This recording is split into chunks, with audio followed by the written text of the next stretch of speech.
Simplemente para terminar y dar el primer parcial, dos temas, acné vulgar y piodermis. Piodermis es un poquito complicado, sí, pero el acné ya lo conocen todos. Doctor, ¿estos dos tenemos también para entrar en el micro? No, estos quedan fuera del micro, es solo para el parcial.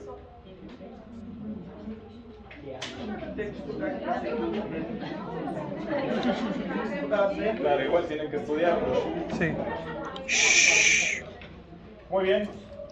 Como la mayoría bien conoce, el acné ya viene de años atrás. Muchos años, para ser sincero. Entonces, decimos que afecta al 85% de las personas entre los 12 y los 25 años. Pero esto no se limita ahí.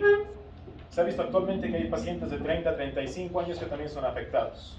Siguen siendo afectados por el acné. Y mucho depende de varios factores. Se han debido dar cuenta que yo les he mencionado muchas veces durante las clases anteriores la radiación ultravioleta. Esto a nivel de la piel la está debilitando. Hay que saber también que a medida que vamos creciendo nuestro desarrollo, básicamente nuestra piel va perdiendo facultades o perdiendo características, a lo cual también se atribuyen el medio ambiente, la contaminación, la demasiada producción de sebo y la genética, entre otros, para que nuestra piel básicamente esté quedando totalmente deshecha, se podría decir, con los años. Entonces, decimos básicamente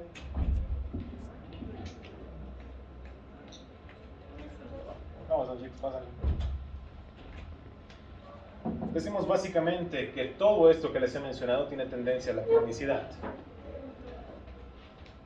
¿Esto por qué? A medida que vamos avanzando en el tiempo, pues nuestra piel se va deteriorando. Las lesiones, la patognomónica del acné son los comedones. Se dice que son lesiones iniciales, para que posteriormente sean ubicuas. Estas lesiones también en conjunto, se podría decir, bueno, se ubiquen con otras más. Por ejemplo, las pápulas, los nódulos y justamente quistes también que pueden formarse. También cicatrices. ¿Esto es secundario a qué? A que generalmente cuando aparece cualquier granito lo estamos apretando, ¿no? Entonces vamos a ver que el acné generalmente viene por un periodo de inflamación, donde intervienen diferentes agentes. Entonces, generalmente es una enfermedad frecuente autolimitada de carácter polimorfo. Con esto que quiero decir, se va a localizar preferentemente en la cara. Para posterior, si se cronifica, pasar a tórax y espalda, y puede pasar hasta extremidades. La lesión básica es el comedón y tiene como blanco la unidad pilosebácea. Les había dicho en una clase inicial que la unidad pilosebácea más el sebo evidentemente empieza a formar lo que es el comedón o el acné. Entonces, cuando hablamos de topografía, básicamente ya mencionado, se da en la cara y puede pasar a glúteos, tercio superior, extremidades superiores e inferiores. La morfología. Empezamos con comedones, pueden aparecer pápulas, papulopustulosas o papulopústulas, quistes y cicatrices. Todo esto es condicionado a qué? Si la persona empieza a tener un granito y posteriormente lo que hace es apretarlo y sacar el contenido, va a hacer que se esparza alrededor de la cara. Cuando hablamos de acné nos estamos refiriendo a que hay la presencia de un agente, el propio Neobacterium acnes, que es una bacteria que evidentemente está en ese líquido que sobresale del granito, si lo quieren ver así, y este va a ir a contaminar el resto de la cara. Si la persona no tiene un aseo constante, si la persona no tiene evidentemente lavados de cara y demás, pues terminando el día estamos como todos, ¿no ven? Nuestra cara brillosa por producción justamente de sebo. Nosotros lo seguimos produciendo. Entonces, ¿qué sucede? Básicamente se presenta de esa forma inicial, un comedón. Es una pequeña lesión no significativa. Para un médico básicamente dice, no, es un granito simplemente, va a pasar. Pasan los días y desaparece. Es la lesión inicial patognomónica. Este comedón no tiene que extraerse apretando. Jamás ninguna lesión a nivel facial o de la piel tienen que apretar, porque están condicionando un segundo proceso. Y si ustedes pues lo aprietan, evidentemente es secundario para una cronicidad. Entonces, si nosotros dejamos que llegue a una cronicidad, este granito que ustedes han apretado va a ir dejando cicatrices hipertróficas o queloides, que generalmente pasa con mis pacientes, jovencitos que vienen de 18 a 22 años, tienen bastantes granitos. Y lo que hacen por estrés, por ansiedad, empiezan a apretarse. Al mismo tiempo, si se apretan mucho lo que es evidentemente el comedón, lo que provocan es que posteriormente se produzca una mancha o una cicatriz. Entonces, la causa primordial o principal para el acné es desconocida. Muchos dicen que si comes mucha grasa te aparece el comedón, si tienes estrés te aparece, evidentemente es multifactorial. Pero las glándulas sebáceas son las que producen el sebo. A mayor cantidad de sebo, mayor persistencia del acné o prevalencia. Entonces, estas glándulas básicamente están en toda la piel. Por eso es que generalmente cuando las personas transpiramos, lo que hace este sudor es ir a bloquear los poros. Y al mismo tiempo de bloquear nos produce una cascada inflamatoria, un proceso inflamatorio, si tenemos el Propionibacterium acnes. Entonces, aunque no me crean, desde la etapa embrionaria, estamos hablando del segundo y tercer trimestre en la vida, ya estamos predisponentes a tener acné. Factores genéticos, factores intrínsecos, donde estos van a permanecer dormidos hasta la etapa de la juventud, de los jóvenes. Ahí empieza evidentemente a notarse el acné y va a ir desapareciendo hasta la ancianidad. Entonces el sebo cutáneo está compuesto ¿por qué? Lucas, ¿por qué está compuesto el sebo cutáneo? 57,5% de triglicéridos grasos libres, 26% de esteres y ceras, 12% de escualeno, 1,5% de colesterol, 3% de esteres de colesterol. Gracias, Lucas. ¿A qué le suena todo esto? Grasa. Exactamente. Entonces, básicamente, el sebo es grasa en su totalidad, pero pues que estos pasan a ser ácidos libres y que se van a ir a localizar y socializar, evidentemente, con una bacteria. Cuando hablamos también a nivel de los estrógenos, personas que utilizan estrógenos, los varones que tienen justamente la conversión de testosterona en 5-alfa deshidrotestosterona, también son personas que son apegados o que pueden presentar acné. Cuando nosotros hablamos de la lesión, vamos a irnos hasta el microcomedón. Volvemos a notar lo que les explicaba en las primeras clases. El recambio celular, ¿cuánto tiempo demora? 14 días. 14 días. En este recambio celular, generalmente hay un periodo de meseta, que es cuando interviene el microcomedón. Entonces hay un periodo de queratinización intrafolicular anómala.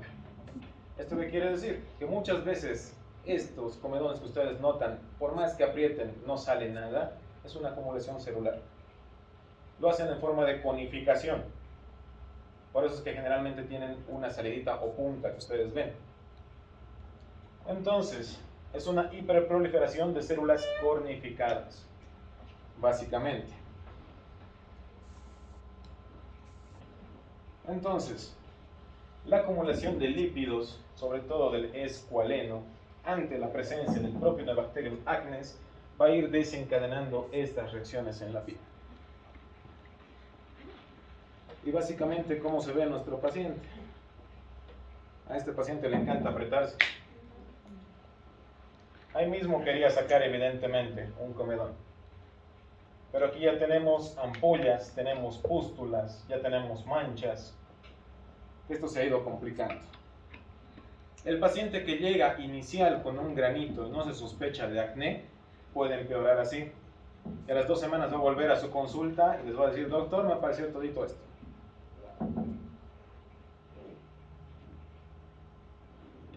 Entonces, dentro de los comedones tenemos 4 tipos. Uno, el clásico, que es el comedónico. Otro, el papulopustuloso, el quístico y el cicatricial. Vamos a ir viendo cada uno. El comedónico, básicamente, dijimos que era acumulación de hiperproliferación de células que van a ir en cono. Básicamente esto. Que por más que el paciente apriete y quiera extraer el comedón, no lo hace, sino que genera una inflamación. Y posteriormente, ¿qué sucede con eso? se vuelve queloide. El pápulo pustuloso, una lesión inicial puede ser a nivel del mentón y que se reproduce. Básicamente donde llega a tocar la pus es donde se está esparciendo el resto del acné. El quístico, básicamente crecen de tal manera el comedón que forma quistes. Y estos empiezan a deformar básicamente la región facial en caso de cronificarse. Mientras que el cicatricial, evidentemente, secundario a la extracción de un comedón de la forma más rutinaria, ¿no? Apretando, dejamos manchas, justamente cicatrices.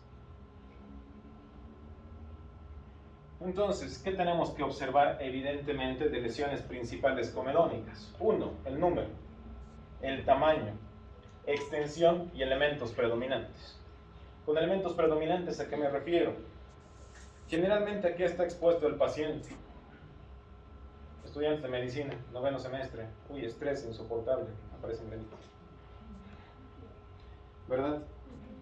Es necesario entonces ver a qué se expone mi paciente. Entonces, generalmente, cuando tenemos la presencia de acné y nosotros no vamos ni siquiera al médico o notamos un paciente que está iniciando con acné, hay un acné que se denomina acné conglobata. Es un acné que no se delimita en la cara, sino que pasa a espalda y tórax. En ese sentido vemos que es un acné bastante agresivo. Hay personas que actualmente lo padecen mucho. Dentro de lo que es el acné, tenemos que saber diferenciar. Aparte del tipo de comedónicos, tenemos el tipo por lo cual se podría producir el acné, o en qué ocasiones se produce. El acné cosmético es uno de ellos. ¿Esto por qué? Las damas, díganme por favor, ustedes que se compran cosméticos, se pintan, ¿alguna vez leen lo que contiene su cosmético? No. Generalmente es de la mejor marca que encuentran, vale 200 pesos, esto me compro y me lo aplico, listo, ¿no? No sabemos qué contiene. Por favor, lleguen a casa, revisen sus bases, revisen justamente sus delineadores. Hay dos palabritas que traen los cosméticos: comedogénico y no comedogénico.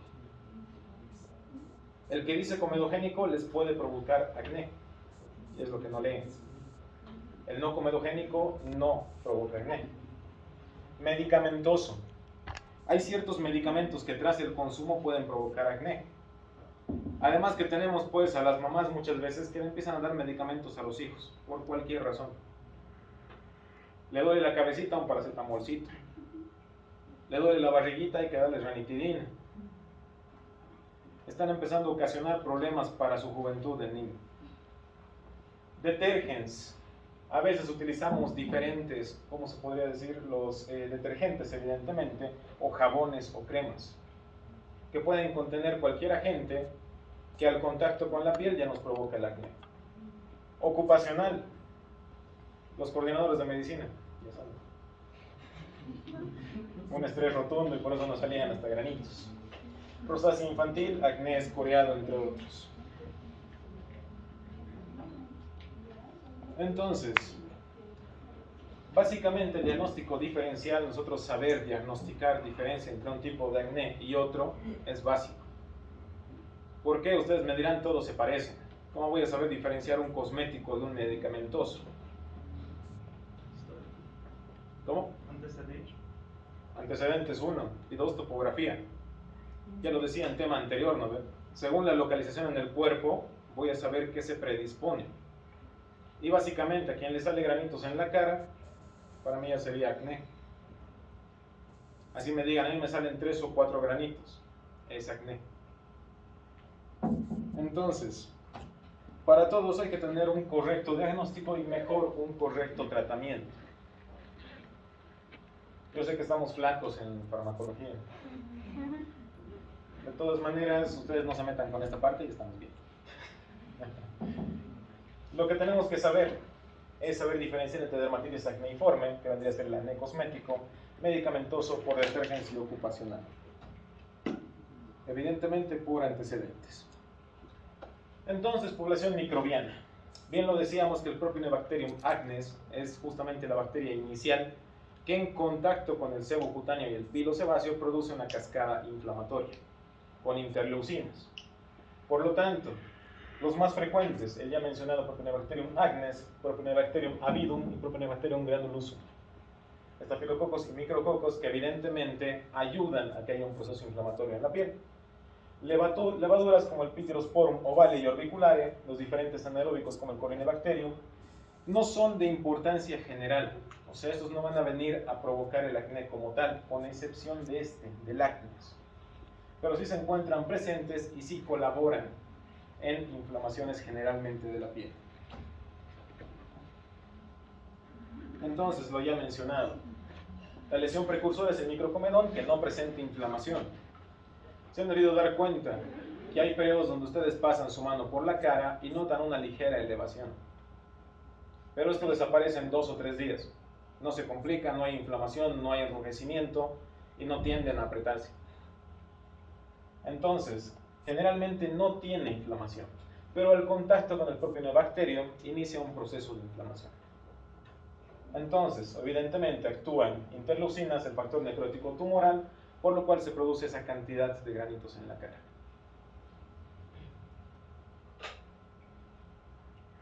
Sabemos que durante la adolescencia disminuye el ácido linoleico.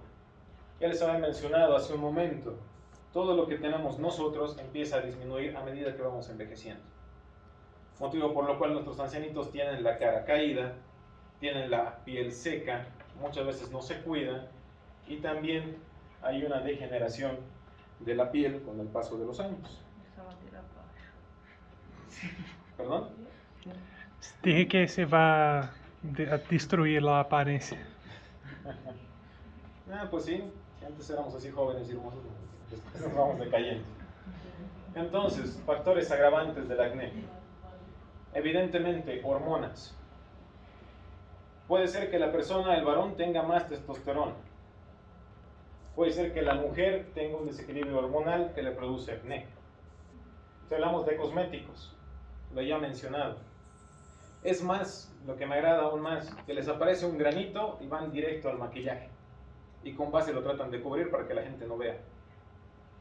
Ya predisponemos a una cronificación. La exposición solar, que se van a cansar de escuchar conmigo, actualmente ya predispone a aparición de acné.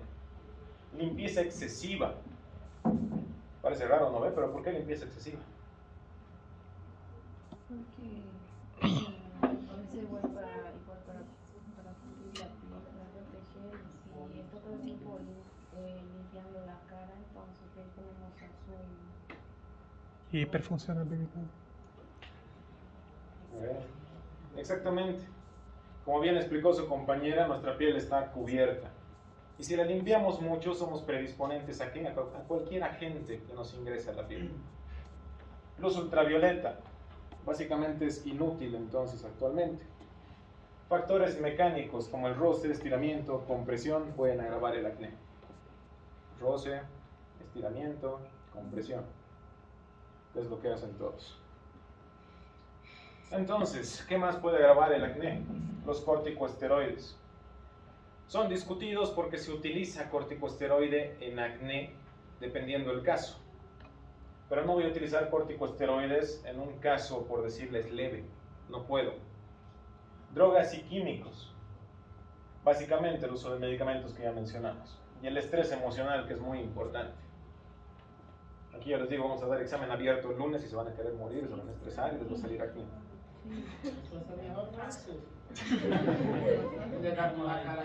Es un punto.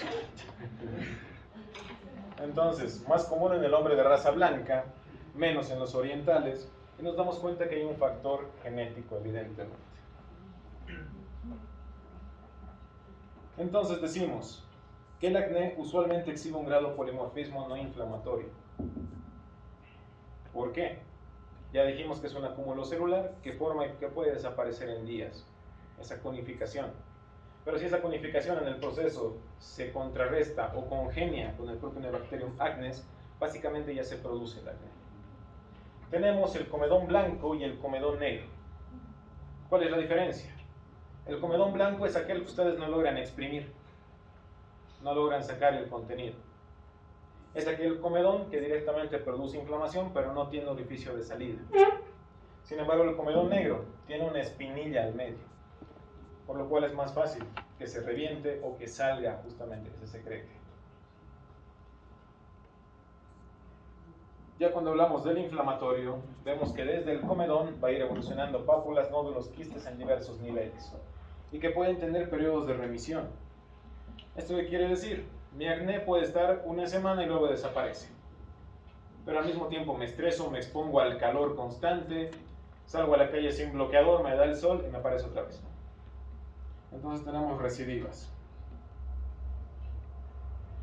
Justamente vemos a nivel de estas lesiones que hay bastante en número. Hay bastantes lesiones a nivel facial que están directamente comprometiendo lo que es la cara. Para que ustedes se fijen, comedón blanco y aquí el comedón negro, o que le llaman actualmente puntos negros. Esos son los comedones negros.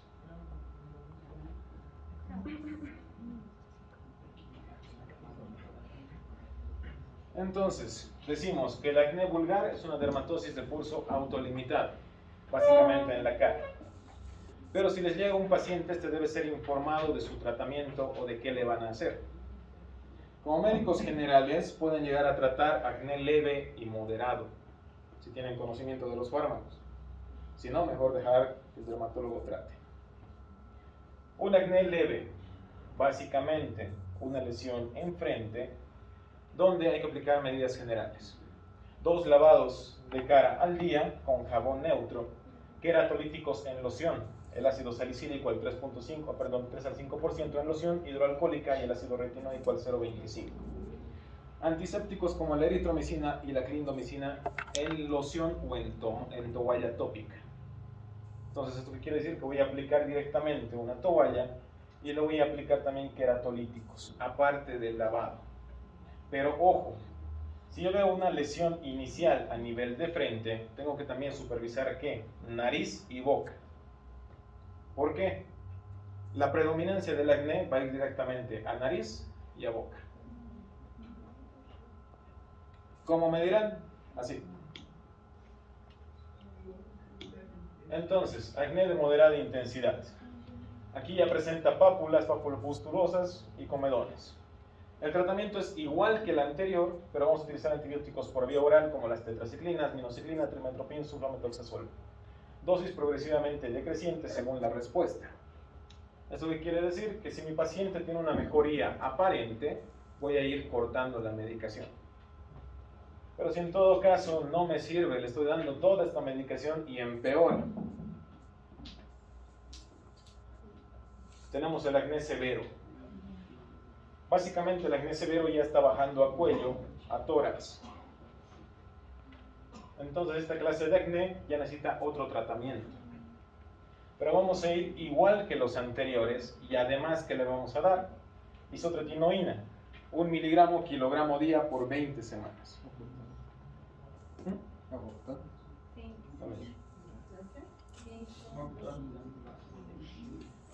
Entonces, en este periodo de 20 semanas máximo, hay que cortar por un lapso de un mes, 4 semanas. Y posteriormente volver a tratar. ¿Para qué? Para que no me genere uno tolerancia. Y 2, hay que ir viendo si se está remitiendo el cuadro. Entonces, son ciclos de 5 semanas que deberán pasar meses luego de terminado el primer corticosteroide. Vamos a ir utilizando la isotretinoína con corticosteroides intralesionales. Intralesional. Fuera de esto, no le voy a dar al paciente ningún medicamento, ninguna vitamina o ninguna tableta. ¿Esto por qué? La isotretinoína puede converger y puede alterar el tratamiento. Si evidentemente había un paciente que estaba tratando con isotretinoína y consumía multivitamínicos, el paciente regresó con una reacción en cadena de toda la cara. Era fuerte. Entonces, preferentemente no recetar nada. El ácido retinoico y el peróxido de bencilo pueden ser útiles. La vitamina A ácida es fundamental, inhibe la formación de comedones. Si ustedes van a la farmacia vitamina A, les venden en perlitas.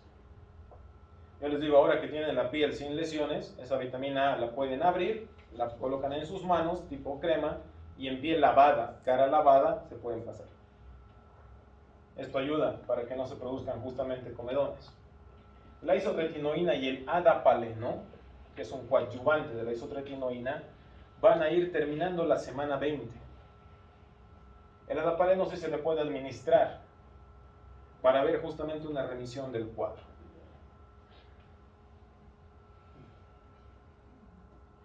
También, si hablamos de terapia local, hay cremas que son preparadas. Aquí en Bolivia, en Cochabamba, tenemos la farmacia Bolívar, que está en la plaza.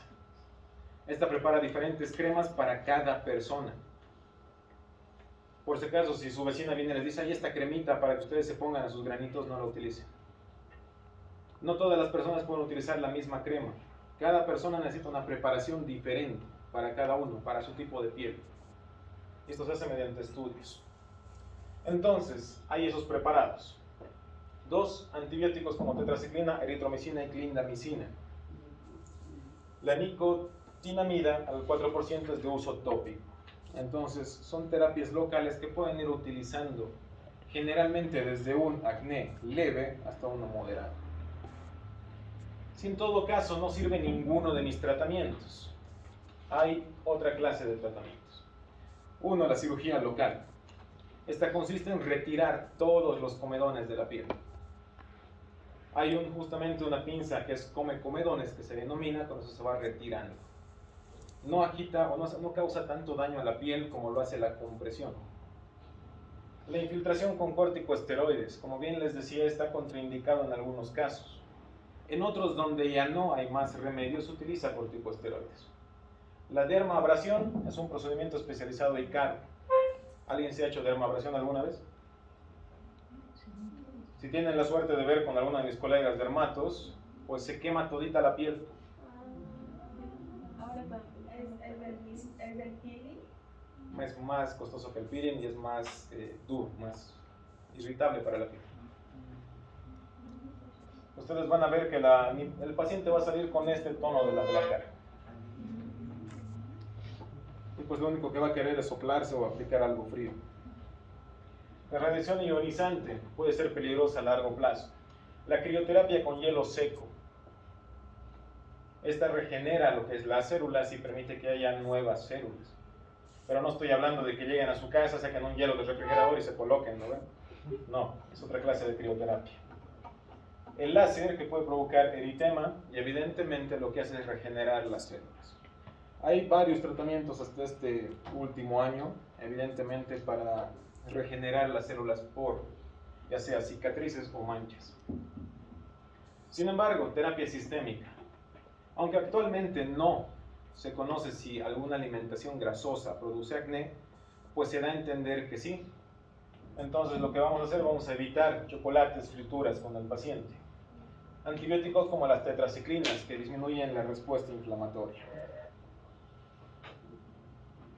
Básicamente, las hormonas son también precursoras y destinadas a aumentar los comedones.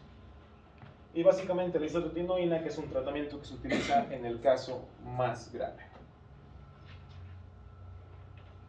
¿Preguntas? ¿No sabías que parece un bucón cuando se exprime y sale un montón? Eso ya sería un absceso.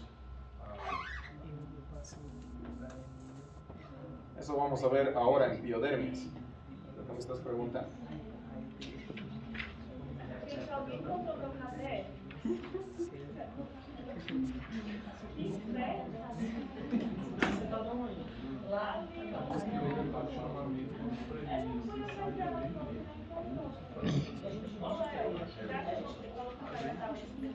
Nesse mesmo lugar que você está sentado. Estava fechado, aí depois ela entrou. ¿Listo? Entonces, ustedes conocen las defensas de la piel, conocen las funciones de la piel, conocen las características de la piel. Cuando todo esto es vulnerado, es porque evidentemente tenemos diferentes agentes también en la piel. A nivel de nuestra piel viven diferentes agentes. ¿Cuáles son estos? Los más orientados a provocar infecciones el Staphylococcus aureus y el Streptococcus A beta molito. Estos son dos que se encuentran en la piel y que predisponen evidentemente este proceso que se llama piodermias. Si lo quieren ver de otra manera, infecciones por bacterias. Vamos a ver qué comprende. Decimos que dentro de las defensas de la piel yo les mencionaba dos células importantes. ¿Cuáles eran? Langerhans. Langerhans y queratinocito. Básicamente presentadoras, procesan antígenos e inducen a una respuesta. Entonces, estas células cuando fallan, se producen estas infecciones. Las piodermias se clasifican en impétigo, foliculitis, furunculosis, hidrosadenitis, erisipela y ectimo. Son 1, 2, 3, 4, 5, 6. Cuando hablamos de las piodermias, específicamente hablando del impétigo, es causado por estafilococo y o estreptococo. ¿Cómo se caracteriza? Básicamente, costras mielicéricas de aparición peribucal o nasal en mucosas, también a nivel del mentón y puede irse expandiendo. Vemos que se da justamente el impétigo más en niños. Lastimosamente, si el impétigo se deja avanzar, tenemos ese cuadro en la cabecita. ¿Y cómo inicia generalmente? Decíamos que puede haber lesiones en la ceja. Entonces, si ustedes ven una lesión con características amarillentas, costras mielicéricas, sospechen de impétigo. Porque si dejamos evolucionar, básicamente se nos complica. Vean en la cabecita, a nivel de la nariz, y este que se denomina en los nacidos síndrome de Richard-Stein, donde automáticamente todito el cuerpo se cubre de estas costras y es bastante feo. Entonces, dentro de las afecciones de los anexos, cuando hablamos de anexos nos referimos a pelo, uñas, vemos evidentemente otras alteraciones, la foliculitis, furunculosis y las hidrosadenitis. Visto de otra manera,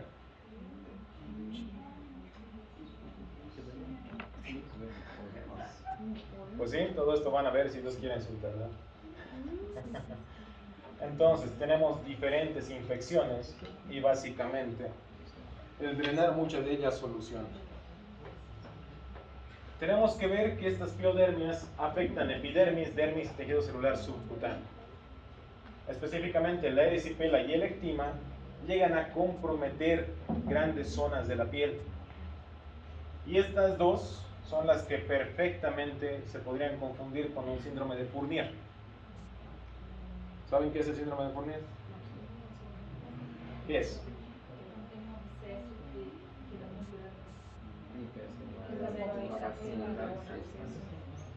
Básicamente, ¿y saben cuánto avanza el Fournier? El Fournier avanza 2 centímetros por hora, se va comiendo prácticamente la piel. La erisipela y el ectima, al contrario del Fournier, estos son benignos, no son malignos. Doctor, la diferencia es que el Fournier es de adentro afuera y ese de afuera adentro. Este vamos a ir viendo ahorita, te voy a mostrar, quiero que vean esto. Básicamente estas son lesiones que se van a ir dando. Si ves, son de borde contorneado, borde redondeado y tiene características evidentemente amarillentas. Otros ya tienen características inflamatorias, o tienen contenido. Mientras que el Fournier empieza como una herida que se va expandiendo. Si lo quieren ver desde otro punto de vista, dentro de las piodermitis tenemos también la ulcerosa, la vegetante y la gangrenosa. Entonces, esto debido a que hay un sustrato. Lo más feo que siempre yo he visto son las vegetantes, porque el tejido está completamente condensado. Aquí ya vemos un compromiso mayor. Vean la carita del pobre niño. Cuando decimos que son enfermedades ubicuas, nos referimos a que estas generalmente son concomitantes. Pueden unirse entre sí y las piodermias pueden ocasionar cuadros diferentes. Generalmente, ¿en qué pacientes se presentan? El impétigo vulgar predomina en los niños y personas desasiadas, personas de calle. Pero también hay que saber que el impetigo y cualquier piodermia generalmente se da en personas de la calle, personas que no tienen higiene, que no tienen un aseo constante, personas que dejan pasar el tiempo y que se contagian. Entonces, ¿qué vemos? Piodermitis gangrenosa. Vemos a nivel justamente de miembros y también a nivel de la barba. Tenemos que ver que hay factores predisponentes: traumatismos, maceración, inflamación, casos de inmunosupresión, pacientes con VIH. Lastimosamente, estos pacientes inmunodeprimidos son blanco constante de cualquier infección. Entonces son factores predisponentes. Bien lo decíamos que en las piodermias, estos dos comprendían un 60% de los impétigos y el estreptococo un 20%. Ambos gérmenes, como les decía, pueden ser ubicuos, constituyen un 20% de cualquier piodermia. Entonces, veamos. Impétigo se caracteriza por la brusca aparición de vesículas pústulas sobre un fondo eritematoso. Las lesiones patognomónicas o diferenciales, las costras mielicéricas. Pero ¿cómo vamos a ir viendo? Si ustedes ven en pediatría, el siguiente semestre, un niño que tiene una lesión en la naricita, háganle seguimiento. Porque de esto evoluciona a esto, a esto, a esto, a esto y a eso. Muchas veces dicen, no, se ha rascado. Hay que saber diferenciar. Y si yo veo una lesión inicial, de esa manera ya sospecho. ¿Por qué? Porque dijimos claramente que según la topografía podemos saber la dermatosis cuál es. Entonces, aparece generalmente sobre piel sana, como veían en el niño. Pero también puede darse sobre una dermatosis previa. Si el niño ya tenía una infección o una dermatitis, también puede provocarse. Su evolución es siempre aguda, pero esta no afecta al estado general y raras veces produce adenopatías. En ese caso, muchas veces el niño no llora. Cuando hablamos específicamente de impétigo ampolloso, decimos que es más común en los niños. El síndrome de von Richestein, que es lo que les mostré al principio, es la proliferación en todo el cuerpo de estas costras. Cuando afecta el estado general, ya estamos hablando de un impétigo complicado, donde hay fiebre, adenopatía y se ataca el estado del paciente. En este caso el niño está bastante lloroso, no quiere básicamente que ni lo toquen, y es porque podemos pasar a cuadros así. Básicamente las ampollas van a ir rodeando todo lo que es el cuerpo, al reventarse dejan esta clase de heridas y también a nivel del ombliguito de los bebés produce lesiones bastante comprometedoras. Cuando hablamos de infección del folículo pilosebáceo por estafilococo, hablamos de foliculitis. Básicamente foliculitis y furunculosis son infección a nivel de ¿qué? De donde tenemos pelo. Exactamente. Entonces afecta el trayecto epidérmico del folículo, básicamente en todas las localizaciones donde hay pelo. Vamos a ver en la barba, en el tronco y en extremidades. Las foliculitis directamente afecta al componente dérmico del folículo. Cuando se localiza hay tendencia a formar cicatrices, ya que está comprometiendo el folículo piloso, genera una cicatriz y por lo tanto la foliculitis deja marcas bastantes. Si hablamos de una furunculosis, esta se va a ir presentando por forúnculos básicamente. Puede ser en zonas axilares, puede ser en cara. Lastimosamente si compromete zonas donde hay evidentemente pelo sebáceo, puede causar deformidades. Entonces la furunculosis evidentemente puede darse más en pacientes inmunodeprimidos. En caso de diabetes hay que cuidar a los pacientes diabéticos de esto. En caso de SIDA, en caso de presentar linfomas y uso de corticosteroides. La hidrosadenitis básicamente es la infección de las glándulas sudoríparas apócrinas. En este caso vemos evidentemente que se forman plastrones. Y vamos a ir viendo formación de plastrones en diferentes zonas.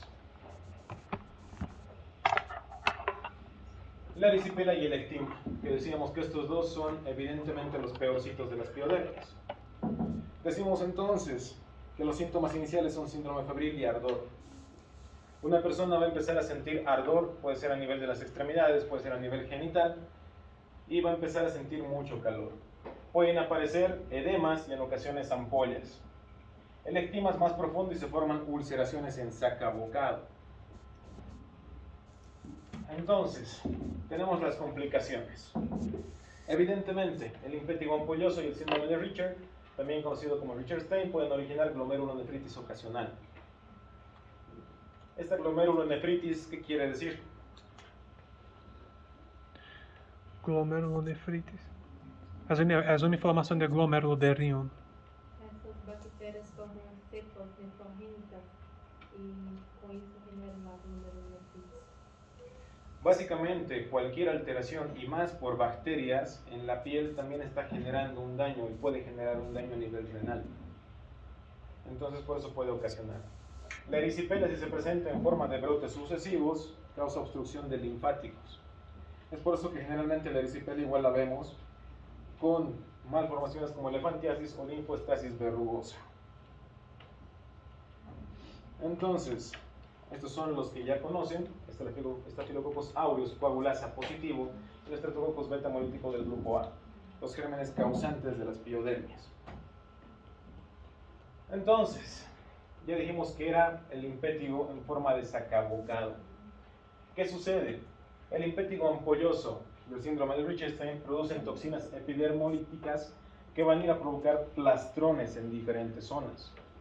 ¿El tratamiento cuál sería? Retirar los plastrones. ¿Cómo queda? Así. Para los que están levantando el cuello, se lo quieren ver.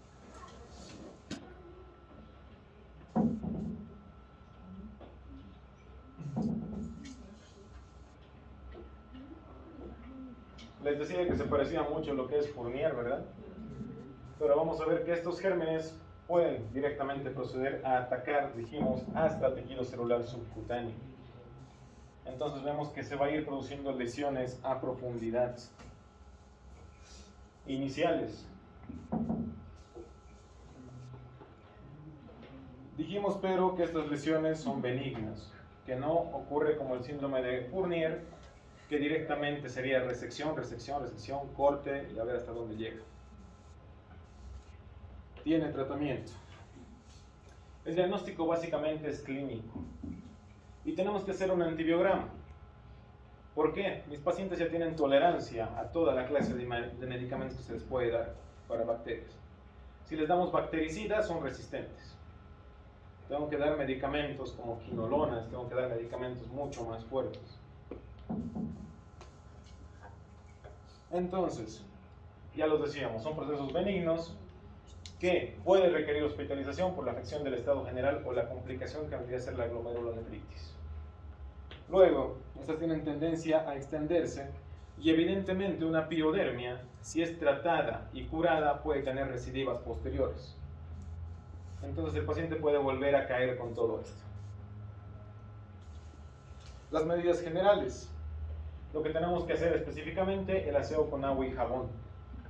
El jabón es el mejor antiséptico conocido. Mata gérmenes. En muchos casos basta realizar una curación. Hay que mejorar las condiciones generales del paciente. Si el paciente vive en la calle, hay que sacarlo, llevarlo a un asilo, tratar de que él recupere un poco el aseo y tratar de que el paciente tenga una mejor condición de vida. En todo caso, no se requiere ninguna alimentación especial o restrictiva. Si hablamos de tratamientos tópicos, el sulfato de cobre al 1 por 1000 o el permanganato de potasio al 1 por 10.000 son muy útiles con estos pacientes. Ahora, como les decía, localmente no deben usarse antibióticos por su poder sensibilizante. No vamos a aplicar antibióticos directamente sobre la piel, vamos a utilizar directamente sistémicos. En las infecciones de anexos es mejor el uso de soluciones antisépticas como el alcohol yodado al 1%, yodopovilinil, pirlidina o el peróxido de benzoilo al 5%. En caso el paciente vaya mejorando y esté recuperándose, tengo que empezar a usar antibióticos de elección como la dicloxacilina o en su defecto la amoxicilina con ácido clavulánico. ¿Cuánto es la dosis de amoxicilina para un paciente de 80 kilos?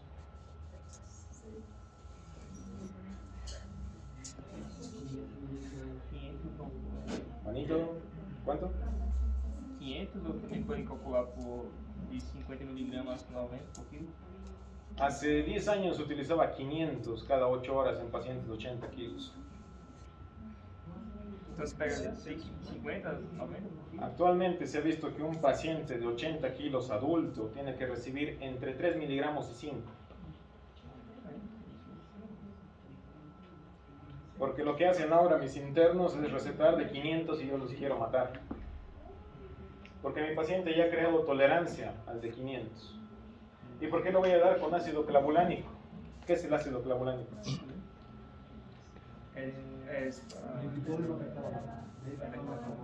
Es um ácido que está presente na piel. No, ese es el ácido hialurónico. Ah, sí. El clavulánico efectivamente es un inhibidor de la beta-lactamasa y además amplía el espectro de la amoxicilina. Por lo tanto, en pacientes que toleren me hace mejor efecto. Pero si le doy de 500, le va a hacer cosquillas. También son útiles la eritromicina, las tetraciclinas y en último caso las quinolonas. A ver, mis colegas, menciónenme qué quinolonas conocen. Fluoxacina. ¿Cómo? Fluoxacina. ¿Qué más?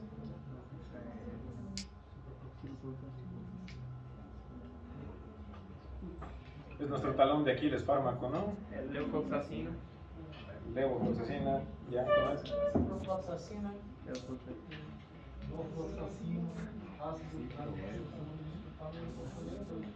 Bien. Doutor, poderia dizer então ciprofloxacina, o que mais? Pueden utilizar la cipro, la levo, pueden utilizar justamente, en realidad para uso tópico, eso es específicamente. ¿Cómo, doctor? La levo. Si nosotros queremos utilizar medicamentos de uso tópico como las quinolonas, básicamente como la levofloxacina, la ciprofloxacina son eficientes para uso tópico. Son eficientes. Entonces, vamos a utilizar antibióticos sistémicos del tipo de la penicilina para combatir esta clase de infecciones. Y evidentemente, para otros casos hay otro tipo de tratamientos. Aquí está resumido: enfermedad, germen, topografía, lesiones elementales y capas de la piel afectadas. Este es un cuadro que posiblemente entre en su examen.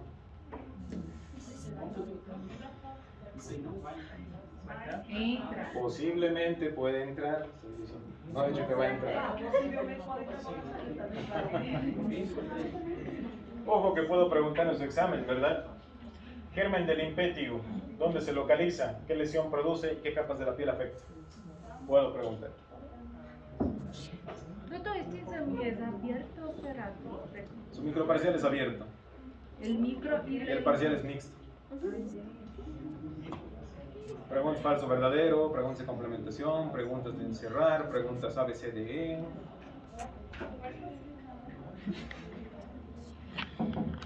Foronculosis, hidrosalinitis, erisipela y ectima.